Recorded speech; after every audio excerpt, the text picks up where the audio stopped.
Ali Sosa and the Golden Fish, Jason the Owen.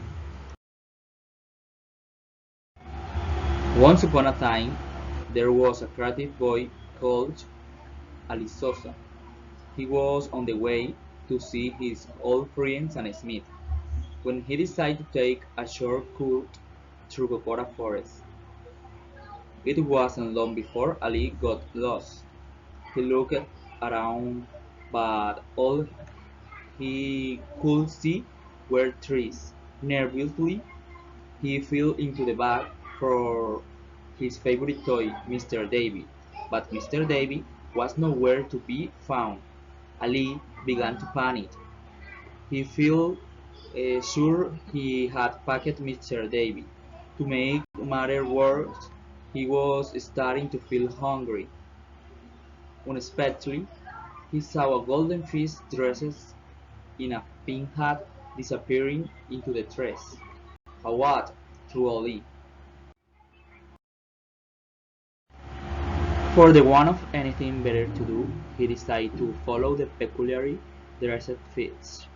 Perhaps it could tell him the way out of the forest. Eventually, Ali reached a clearing. In the clearing were two houses, one made from onions and one made from hot dogs. Ali could feel his stomach rumbling. Looking at the houses did nothing to ease his hunger. "Hello," he called. "Is anybody there?"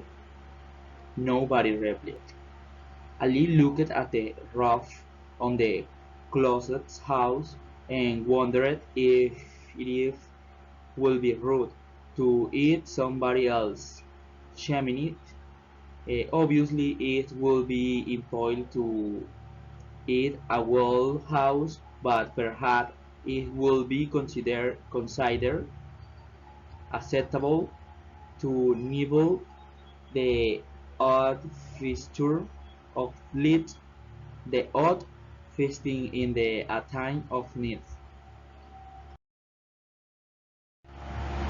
A cackle broke through the air, giving Ali a fright. A witch jumped into the space in front of the houses. She was carrying a cage. In that cage was Mr. Davy. "Mr. Davy!" shouted Ali. He turned to the witch. "That's my toy." The witch just shrugged. "Give Mr. Davy back," cried Ali. "No, on your Nelly," said the witch. At last Aslit let Mr. Davy out of the cage. Before she could reply, the golden fish in the pink hat rushed in front of footpath on the other side of the clearing. "Hello, big fish," said the witch. "Good morning." The fish noticed Mr. Davy. "What is this?" "That's Mr. Davy," explained the witch. "Oh, Mr. Davy will look lovely in my house." Give it to me," demanded the fish. The witch shook her head. "Mr. Davy is staying with me." Excuse me," Ali interrupted. "Mr. Davy lives with me, and not in a cage."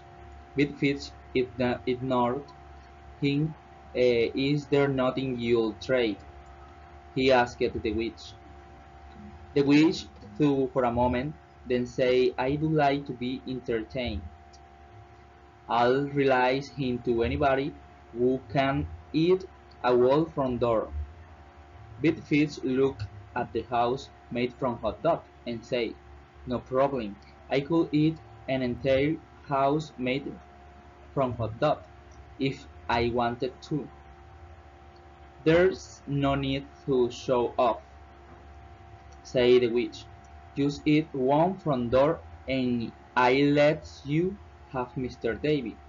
Ali was feeling very worried. He didn't want the witch to give Mr. Davy to Big Fish.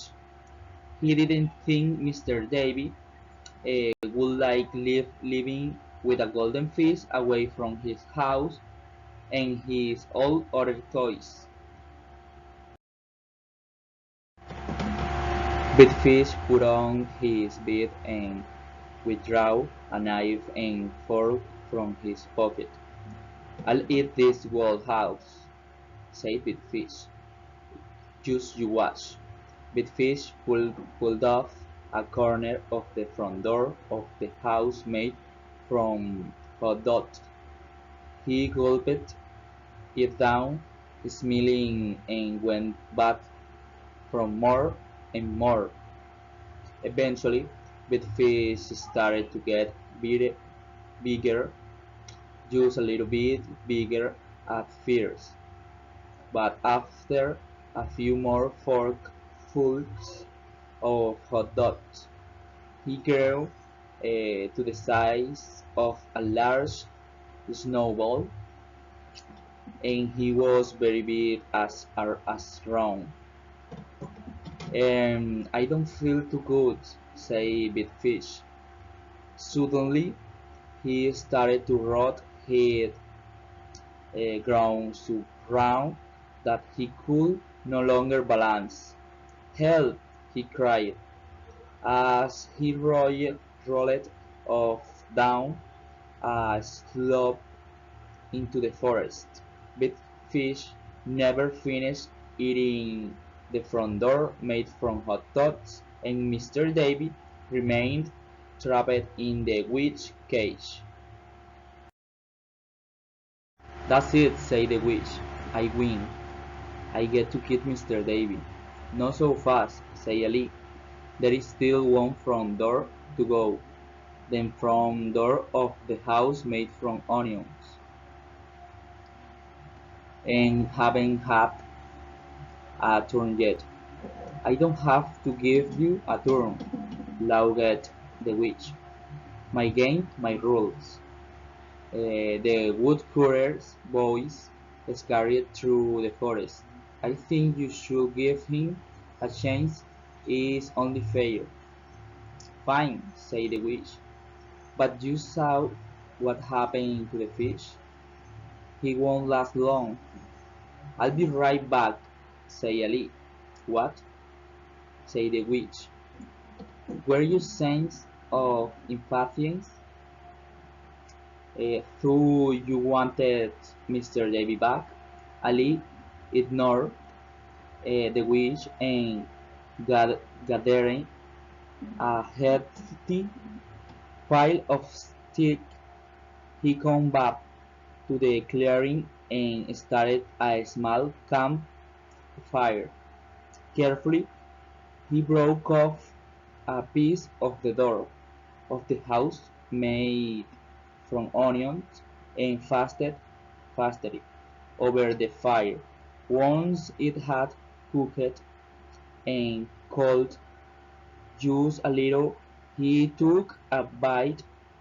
He quickly devoured the whole piece.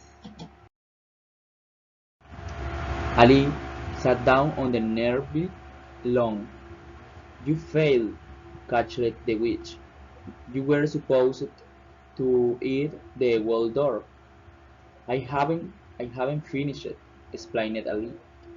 "I'm just waiting for my food to go down." When Ali's food had digested, he broke off another piece of the door made from onions. Once more, he toasted his foot over the fire and waited for it to cool just a little. He ate it at a leisurely pace, then waited for it to digest. Eventually, after several sittings, Ali was down to the final piece of the door made from onions. Carefully, he toasted it and allowed it to cool just a little. He finished his final course. Ali had eaten the entire front door of the house made from onions. The witch stamped her foot angrily. "You must have tricked me," she said. "I don't rewards cheating. I don't think so, said a voice. It was the woodcutter. He walked back into the clearing, carrying his axe. This little boy won't fair and square. Now hand over Mr. Davy, or I will chop your broomstick in half. The witch looked horrified. He grabbed her broomstick and placed it behind her. Then, huffing, she opened the door of the cage. Ali hurried over and grabbed Mr. Davy, checking that his favorite toy was all right. Fortunately, Mr. Davy was unharmed. Ali thanked the woodcutter, grabbed a kid souvenir, and hurried on to meet Sam. It was starting to get dark. When Ali got to Sam's house, his old friend threw his arm around him.